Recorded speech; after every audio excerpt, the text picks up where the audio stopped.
감사합니다. 오늘은 우리 조국 광복 77주년을 맞이하는 뜻깊은 주일입니다.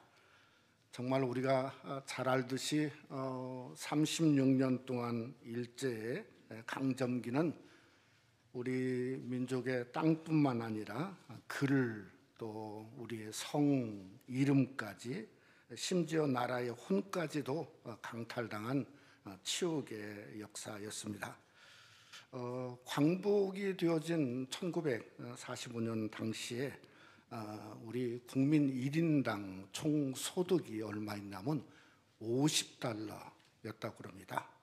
근데 지금은 35,000달러에 육박을 하고 있다고 합니다. 그런데도 그렇게 자랑스럽지는 않습니다. 왜냐하면 지구상에 유일하게 분단된 나라고, 우리 장로님 기도한 것처럼 저 북한은 가장 흑암의 땅이고, 그러니 77주년을 맞지만은 기쁨보다는 아픔의 날이다, 이렇게 생각이 들어집니다. 광복은 말 그대로 빛을 찾는다는 겁니다.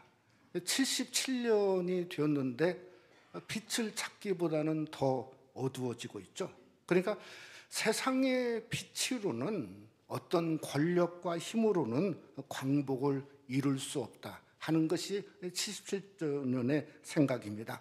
오직 우리에게는 참빛이 있죠. 그리스도 예수의 빛. 그러니까 그 빛이 임하여 되지 않겠는가 하는 생각을 하지 아니할 수가 없는 거죠. 마치 77년 전 광복이 그 주역이 우리 민족이나 민중이 아니었죠. 결국 하나님이었지 않습니까? 그러니까 77년을 맞이하면서 올해는 더욱더 저는 고린도후서 4장 6절 말씀처럼 어두운 데서 빛이 빛이라 말씀하셨던 그 하나님께서 예수 그리스도 얼굴에 있는 하나님의 영광을 아는 빛을 우리 마음에 비추셨느니라 하신 것처럼 어두운 우리 조국 속에도 하나님의 영광의 빛이 임하는 귀한 역사가 함께하기를 주님의 이름으로 축복하고 싶습니다. 오늘 이 창세기 18장은 기쁨과 슬픔이 공존하는 장이다, 이렇게 말할 수 있습니다. 왜냐하면 그동안 아브라함에게 나타나시는 하나님은 말씀으로 나타나시고 환상 중에 나타나셨는데, 오늘은 두 천사를 대동하고 그저 가정신방하는 형태로 하나님이 나타나셨어요. 그러니까 하나님 나타남을 보자마자 아브라함이 그저 달려가서 땅에 엎드려서 경배하고 환대하는 모습이 오늘 본문에 있다고 하는 거죠. 근데 슬픔은 후반부부터 있습니다. 다름 아닌 소돔성의 멸망이 있지 않습니까? 아무리 아브라함이 저 소돔성을 멸망할 수 없다, 그곳에 의인 50명부터 시작하죠. 6번이나 그저 하나님을 막으려고 해도 소돔성은 의인 10명이 없어서 결국은 불바다가 되어지고 지옥의 모양으로 변할 모습이 바로 오늘 본문 후반부에 나와 있다고 하는 겁니다. 히브리 13장을 보면 성경에 부지 중에 천사를 대접한 이들이 있다, 이렇게 성경은 말했어요. 그러니까 이 부지 중에 천사를 대접한 이는 아브라함을 지명해서 말씀하고 있는 거죠. 아마 이 본문을 보아도 아브라함이 처음에는 잘 몰랐던 것 같습니다. 더군다나 가장 더운 오수 시간이니까 이게 비몽사몽간에 갑자기 이게 예고하고 방문한 게 아니고 성경 말씀 그대로 보면 나타나시니라. 그러니까 갑자기 하나님이 나타나신 거예요. 근데 이 세 명이 나타났는데 그분은 한 명은 만군의 여호와 하나님이신 거죠. 근데 기가 막힌 것은 하나님이 그동안 아브라함에게 몇 번을 나타나셨습니다. 근데 전과는 달랐어요. 어떤 모양이냐면 사람의 모양으로 나타나신 거예요. 말씀도 아니고 환상도 아니고, 아니 하나님이 나타나서 발을 씻고 먹고 마시고 또 환대를 받은 사람의 모양으로 나타나게 되었다는 거죠. 근데 오늘 본문 속에 참 놀라운 건 이 아브라함이 하나님을 만나기 전과 만난 후가 전혀 달랐어요. 여러분 만나기 전은 그저 점심에 더운 우수 시간이니까 요즘도 끈적거리지 않습니까? 그러니까 이게 뭔가 움직이기 싫은 어떤 적막의 시간인데, 아니 하나님이 나타나자마자 달려가서 엎드려서 하나님을 경배하고 또 그 다음에 완전히 그 집이 잔치집으로 변해졌죠. 자기 아내에게 오늘 성경에 보면 고운 가루 새 스하로 떡을 만들려고 그랬는데 도대체 양이 얼마인가 보았더니 우리 한국 사람은 한 돼, 두 돼 뭐 이런 게 뒷박이 우리가 익숙하지 않습니까? 이것이 12뒷박이나 돼요. 그러니까 이게 몇백 명이 먹을 수 있는 양이에요. 상당히 많은 양이죠. 그래서 완전히 잔치집으로 변하는 거예요. 또 성경 보니까 아브라함이 이전에 달려나가서 엎드렸어요. 또 7절에 송아지를 잡으려고 급히 달려갔어요. 그러니까 이게 99세의 노인된 모습이 바로 그 가정에 어떤 그 하나님이 나타난 후에는 잔치집의 즐거움으로 변하고 있다고 하는 것을 성경이 말씀하고 있죠. 어떤 면에서 우리도 똑같다는 생각을 합니다. 여러분, 예수님은 성자의 하나님이시지 않습니까? 성자의 하나님이 똑같이 우리 인생 가운데 사람으로 오신 거 아니겠어요? 몫으로 사신 거죠. 근데 사람들이 예수님을 만나고 예수님의 음성을 듣고 말씀을 듣자마자 사람들이 변화되기를 시작했어요. 주님을 따랐죠. 수십 명에서 수백 명, 심지어 오병이어 사건을 보니까 수천 명, 남자만 5천 명이었으니까 엄청나죠. 그들이 기쁨이 넘치고 그들이 예수님을 믿음으로 말미암아 인생이 땅의 인생이 아니라 하늘의 인생으로 바꿔지는 역사가 일어났지 않습니까? 우리도 똑같은 상황이지 않습니까? 우리도 변화된 존재죠. 우리 인생 중에 찾아오신 예수 그리스도를 믿고 만나보니 이 세상에 무엇보다도 예수님이 좋다는 겁니다. 가장 귀한 것은 예수님밖에 없다고 하는 겁니다. 예수님이 우리 삶 속에 가장 아름다운 거죠. 그래서 오늘 또 거룩한 주일에 주님께 예배하려고 주님 전에 나왔는데, 주님 전에 나와서 예배하는 이 시간이 어쩌면 일주일 중에 가장 좋은 시간이 아니겠습니까? 그런 이 시간이 우리 삶 속에 주님이 아름답고 주님이 귀함을 고백하는 귀한 은혜가 여러분 속에 함께 하시기를 주님의 이름으로 축원합니다. 저는 그래서 오늘은 이 아브라함의 어떤 믿음의 완성보다는 저는 클라이막스, 믿음의 절정이라고 생각합니다. 참 놀라운 것은 아브라함이 믿음의 절정을 가지고 하나님께 대했더니 하나님도 절정으로 아브라함을 대하는 거예요. 그게 무슨 말이죠? 하나님 뭐라고 하냐면 내년 이맘때에 내가 돌아오리니 네가 이미 너에게 아들이 있을 거라는 거예요. 사라에게. 그러니까 하나님이 절정으로 지금 아브라함 가정을 대하고 있는 거예요. 마치 조국 강복이 77년 전에 우리 민족의 기쁨을 가졌던 그러한 절정이었듯이 오늘 또 한번 말씀을 상고하면서 창세기 18장을 통해서 저와 여러분이 믿음의 절정을 이루는 어떤 귀한 역사가 말씀을 상고하는 저와 여러분 속에 함께 하시기를 주님의 이름으로 축원합니다. 첫째로 아브라함의 가정은 섬김의 기쁨과 감격이 있었습니다. 얼마 전에 이렇게 신문을 보니까 이게 한국과 중국이 좀 상당히 껄끄러운 가운데 있는데 외교 장관 모임이 어디 중국 쪽에서 한 것 같아요. 근데 이게 서로 협상이 제대로 되지 않아서 중국의 소위 왕이라고 하는 외교부장이 아예 그냥 자기들 마음대로 선포를 했어요. 근데 5개 응당이라는 표현을 썼어요. 응당. 그러니까 응당은 당연히 해야 될 일을 5가지를 얘기했는데요. 첫째는 뭔가 하면 미국 요구를 거부해라. 이 사드 하는 것을 거부해라. 둘째는 중국의 관심사항을 지켜라. 셋째는 중국을 탈중국 하지 말라. 넷째는 대만 문제 너희는 간섭하지 말라. 5번째는 중국의 경제 제재에 동참하지 말라. 서방 국가들이 이게 제재, 생션을 하고 있지 않습니까? 그러니까 도대체 이게 우리가 광복 77주년을 맞이하는데 이 5개 응당을 가만히 생각해 보니까 그 응당이 어디서 나왔냐면 77년 주는 우리 한국을 아직도 이 사람들은 속국으로 생각하고 있구나. 그러니까 응당 당연히 너희는 이렇게 해라. 속국 취급을 하는 거죠. 그래서 그저 뭔가 나름대로 겁박을 한 내용을 제가 참 신문을 보면서 정말 안타깝고 열이 나더라고요. 근데 이게 뭐죠? 힘의 논리지 않습니까? 오늘날도 국가 간의 국가를 보면 결국은 힘의 논리를 가지고 말 안 들으면 겁박하고, 그 다음에 두 번째는 정복하고, 세 번째는 속국 삼으려고 하지 않습니까? 근데 여러분, 하나님은 만왕의 왕이신데도 하나님을 섬기면 결코 그렇지가 않습니다. 우리가 잘 아는 대로 오늘 이 창세기 18장은 어떤 성경 66권에 하나님을 이렇게 섬기는 게 가장 아름답다는 섬김의 본을 아브라함 가정을 통해서 보여준 장이다, 이렇게 생각합니다. 여러분, 어떤 섬김이냐면 첫째는 자발적이죠. 자발적. 하나님이 나타나서 내 발이 더러우니까 발을 씻겨라 한 적도 없고 그저 자기들 스스로 오늘 성경을 보니까 씻은 것 같아요. 그 다음에 여기에 보면 그저 엎드리라 한 적도 없는데 아브라함이 스스로 엎드렸어요. 전부 스스로 달려가고 스스로 송아지를 잡고 스스로 그저 하나님을 섬기게 되었다는 거죠. 저는 이 스스로 섬김이 어쩌면 최고의 섬김이라고 생각합니다. 왜 그런가 하면 출애굽기 3장에 보면 하나님이 자기를 말했어요. 나는 I am that I am. 나는 스스로 있는 자라.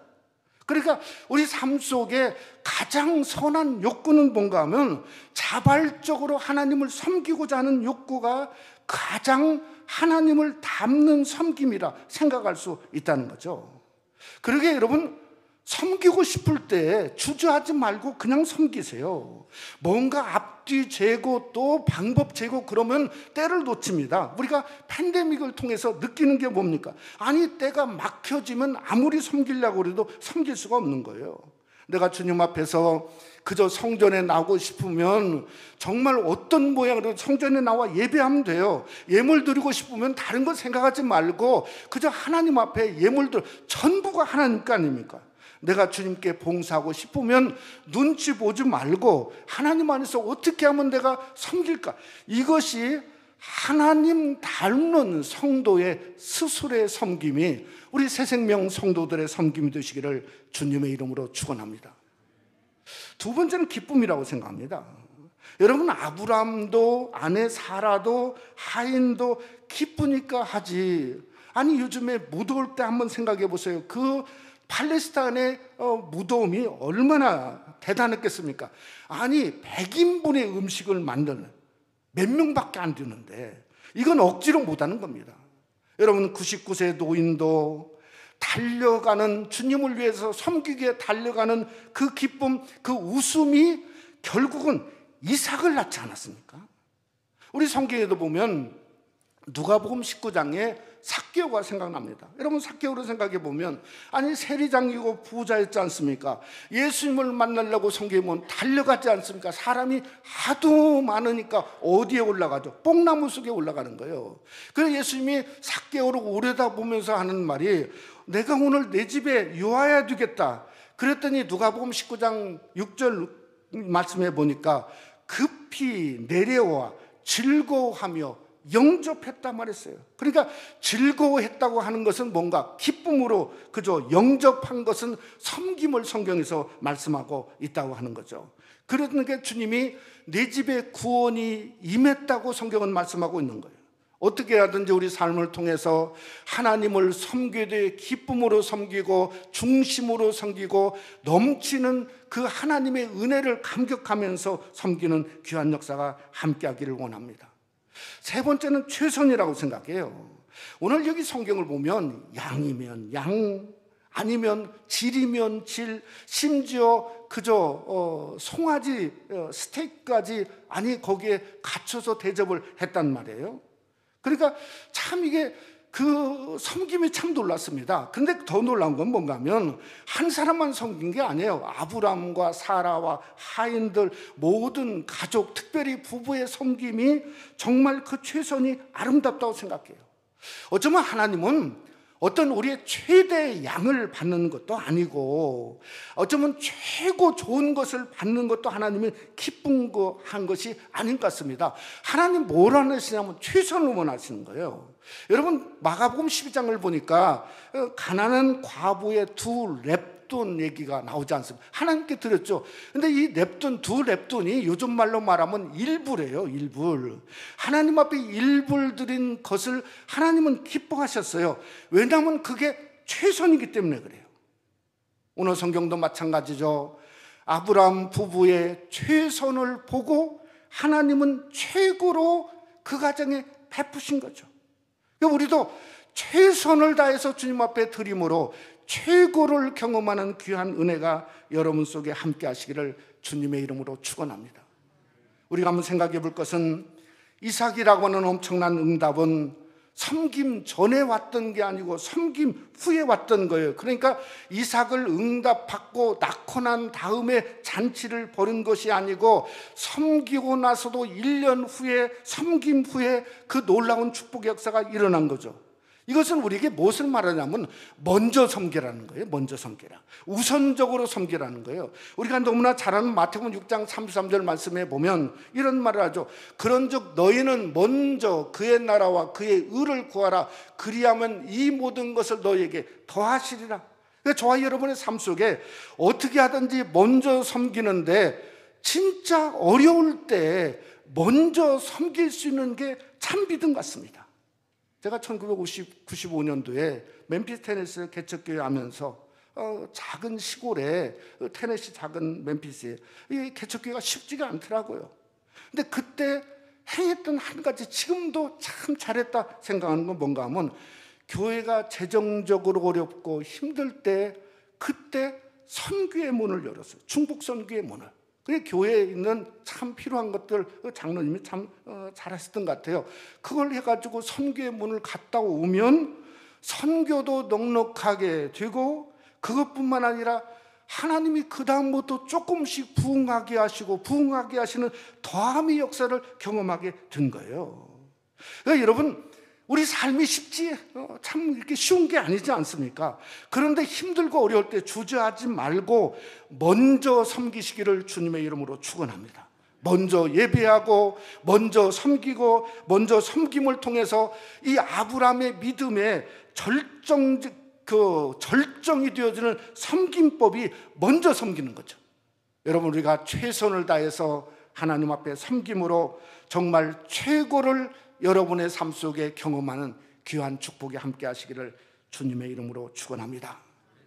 두 번째로 아브라함의 가정은 웃음의 복을 받았습니다.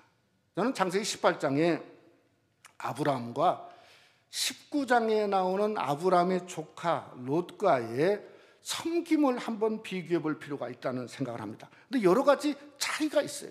첫째는 숫자의 차이가 있어요. 어떤 숫자의 차이가 있냐면 아브라함에게 나타나신 하나님과 천사와 또 그때는 3명이 나타났죠. 근데 한 분은 하나님이셨어요.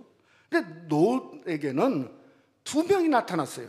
2명이 전부 다 천사들이에요. 만복의 하나님이 빠졌어요. 그러니까 롯이 잘 될 리가 없죠. 아니 만복의 하나님이 빠지고 심판하는 천사들만 나타났다고 하는 거예요. 그게 숫자가 다른 거예요. 또 태도가 달라요. 오늘 여기에 보면 아브라함이 이야기하는 것마다 너 좋은 대로 하라, 그대로 한다. 하나님은 협조적이에요. 그런데 롯에게는 천사가 나타나가지고 하는 말이 그저 자동차 속에서 길에서 차 타고 그냥 차 속에 자겠다는 거예요. 그래서 길에서 경량하리라 안 들어가려고 그래요. 억지로 그저 자기 집에 모시는 모습이 성경에 기록이 되어져 있다는 거죠. 그러니까 태도가 다른 거예요. 태도가. 세 번째는 뭐가 다르냐면 롯의 섬김도 달라요. 롯이 어떤 섬기냐? 제가 보기에는 따뜻한 섬김이 아니에요. 차가운 섬김이에요. 왜 차가운 섬김이냐면 달려가 섬기기 위해서 달려가는 모습도 성경에 하나도 없고요. 기쁨도 없고요. 아니 와이프가 보이지 않아요. 와이프가 보이지 않아요. 섬김의 와이프가 보이지 않아요. 도대체 어디 갔는지를 모르겠어요.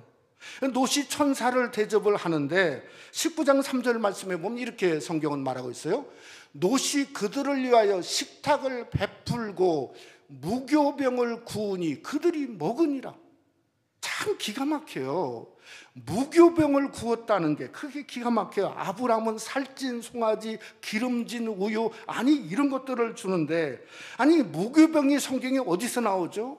여러분, 출애굽기에 유월절 잔치에 무교병이 나옵니다. 고난의 쓴맛, 쓴 나물과 무교병을, 가장 맛없는 그저 빵이 무교병이에요. 그걸 먹었어요. 그러니까 놋이라고 하는 사람은 어떤 쓴 사람이에요. 쓴 어떤 인생에 어떤 풍성한 게 아니라 쓰고 그저 뭔가 자기만 생각하는 게 있다 보니까 결국은 하나님도 쓴맛처럼 대하는 사람이 되었다 하는 것을 성경이 말씀하고 있다는 거죠. 여러분, 결과는 너무 다르지 않습니까? 100세 된 아브라함이 이삭을 낳는 역사를 경험하는데, 아니 무슨 성경에 보니까 자기 아내가 소금 기둥으로 변했어요. 그 다음에 자기 딸들과 사이들이 불신반 받아서 다 죽었어요. 엄청난 일이에요. 그래서 한마디로 말하면 축복은 여러분에게 달려 있습니다. 여러분이 어떻게 하나님을 어떤 모양으로 섬기냐, 하나님에 따라서 하나님이 축복하는 숫자가 달라지고 태도가 달라지고 양이 달라지고 그저 뭔가 그 놀라운 은혜가 달라질 수 있다고 하는 것을 우리가 경험할 수 있어야 한다는 거죠. 여러분, 오늘 성경에 보니까 하나님이 섬김을 받으려고 그저 나타난 모습이 아니라는 겁니다. 예수님도 그랬죠. 내가 섬김을 받으려고 하는 게 아니라 도리어 섬기러 오셨다는 거죠. 오늘도 똑같아요. 하나님이 섬김을 받으려고 오신 것이 아니라 10절에 목적을 말하는다. 내년 이맘때에 내가 반드시 내게로 돌아오리니 내 아내 사라에게 아들이 있으리라. 근데 사라가 그 얘기를 듣다가 깜짝 놀랐던 것 같아요. 속으로 웃었어요. 그때 하나님이 얘기를 하는 거예요. 13절에 아니 왜 사라가 왜 웃으며 자기가 늙었거늘 어떻게 아들을 그저 낳으려 하느냐, 속마음을 하나님이 잊고 말하신 거예요. 그때 사라가 뭐죠? 웃지 않았다는 거예요. 왜냐하면 속으로 웃었기 때문에 웃지 않았다는 거예요. 하나님이 네가 웃었느니라 하면서 대화가 끝을 하지 않습니까? 그러니까 마지막 끝이 뭔가 하면 웃음이 이슈가 되었고, 아이러니한 것은 그 웃음이 응답이 되었어요. 이삭이라고 하는 그 이름의 뜻이 웃음이라는 말이에요. 결국은 응답의 징표로 삼게 되었다고 하는 거죠. 저는 사라의 웃음의 어떤 그 측면에서 한번 생각해 봤습니다. 이것은 비웃음이 아닙니다. 어떤 면으로 보면 허탈한 웃음이죠. 너무너무 갖고 싶은데 자기 생각대로 안 되는 거예요. 또 어떤 면에서는 너무 많은 실망을 한 거예요. 그래서 끝이 뻔하다 하는 것을 자기가 생각한 거죠. 세 번째는 아무리 믿고 싶은데 믿어지지 않는 그러한 웃음이 사라의 웃음이라는 거예요. 그래서 가만히 생각해 보니까 겉은 웃음인데 속은 한 여인의 울음이다, 이렇게 생각할 수 있는 거예요. 여러분, 12절 말씀해 보니까 사라가 이런 말을 하죠. 내게 무슨 이러한 즐거움이 있으리요. 그러니까 이것은 그저 웃음이 아니라 그저 속으로 웃는 울음이다 생각할 수 있는 거죠. 그런데 하나님은 왜 그녀의 마음을 알면서도 사라야 왜 네가 웃었냐고 자꾸 묻고 있는 이유가 뭔가 하면, 그것도 지금 성경 보니까 장막 뒤에서 사라가 서브하고 있는데 큰 소리로 얘기한 것 같아요. 다 듣도록. 사라야 네가 웃었느니라 왜 웃느냐. 아니 그러니까 사라가 듣는 거죠. 여러분 생각해 보세요. 이게 도대체 뭘까 생각을 해보면 정말 중요한 포인트가 있습니다. 흔들리는 사라를 잡아주고 있는 거예요. 흔들리지 아니하도록. 어떤 믿음이 흔들리고 어려움 삶 속에 닥칠 때 우리도 자꾸 요동치며 흔들리고 있지 않습니까? 근데 그런 믿음이 흔들리고 그저 요동칠 때 그 믿음의 중심을 지금 하나님이 잡아주고 있는 거예요. 그래서 14절 말씀에 보면 뭐라고 하나님이 중심을 잡아주고 있냐면 여호와께 능하지 못할 일이 있겠느냐. 그러니까 하나님의 말씀은 뭔가 하면 우리가 인생의 삶 속에 이리 흔들리고 저리 흔들리고 이리 슬프고 그저 웃을 일보다도 울을 일이 많은 삶 속에 하나님의 말씀은 우리가 흔들리는 그 믿음의 중심을 잡아주는 게 뭐죠? 그게 하나님의 말씀인 줄 믿으시기를 주님의 이름으로 축원합니다. 저는 누가복음 1장도 똑같다고 생각합니다. 여러분, 마리아가 에게 천사 가브리엘이 나타나서 말하죠. 네가 장차 하나님의 아들 예수가 너에게서 날 것이다. 그러니까 처녀 마리아가 이게 황당하지 않습니까? 막 흔들리는 거예요. 도대체 무슨 일인가? 어찌 이런 일이 있는가? 그렇게 하죠.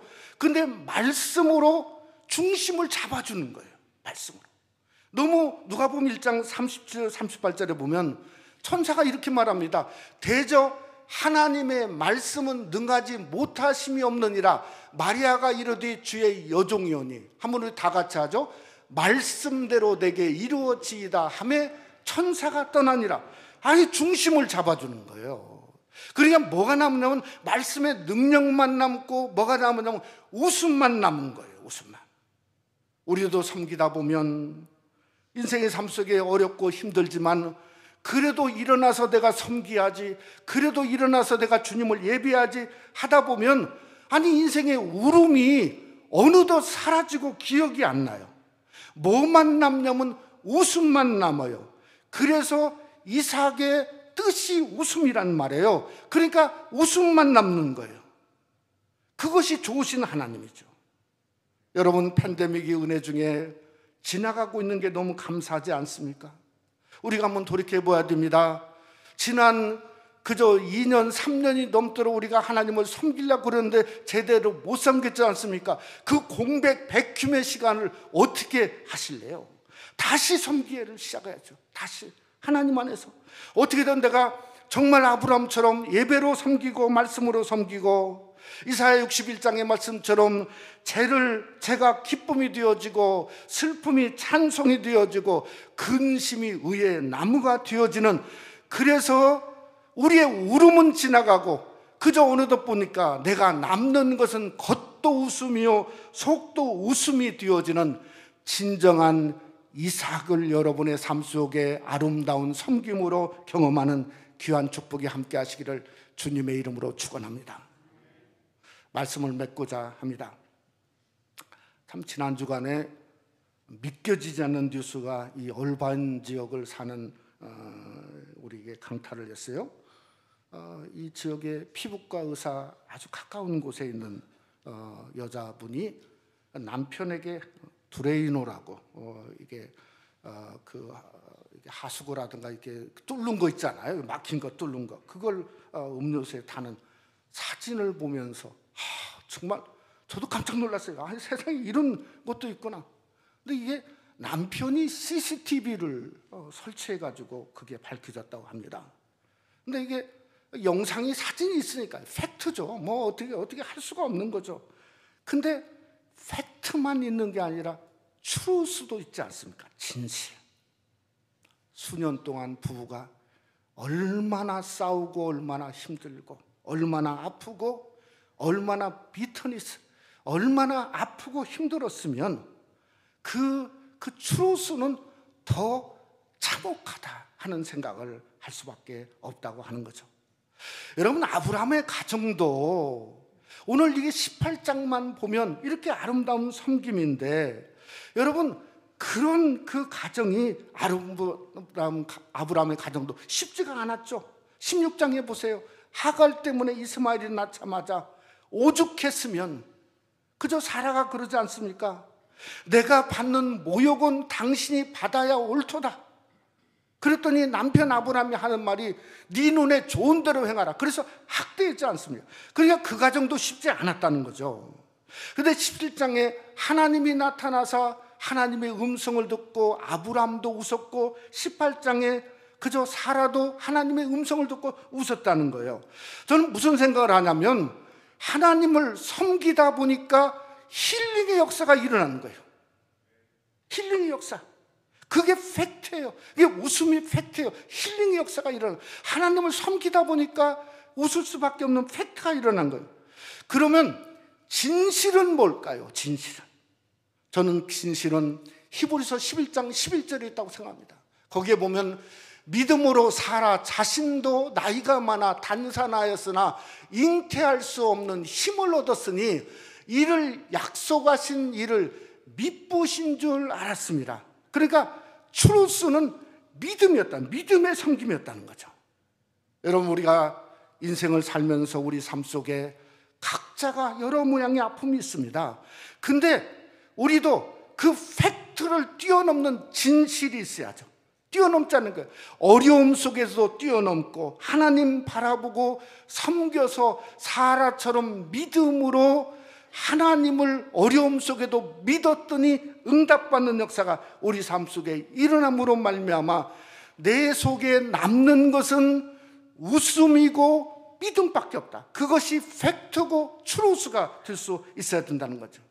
우리 새생명 한인교회가 지금까지 여기까지 온 것도 하나님의 은혜였고, 여러분을 통해서 여러분이 어려움을 딛고 일어나서 또 섬기고 섬김으로 말미암아 우리가 진정한 웃음의 공동체, 믿음의 공동체, 아름다운 섬김의 공동체로 일어나서 우리도 웃음을 하나님으로부터 응답받는 귀한 역사가 새생명 한인교회를 섬기는 여러분의 가정과 삶을 통해 임하시기를 주님의 이름으로 축원합니다.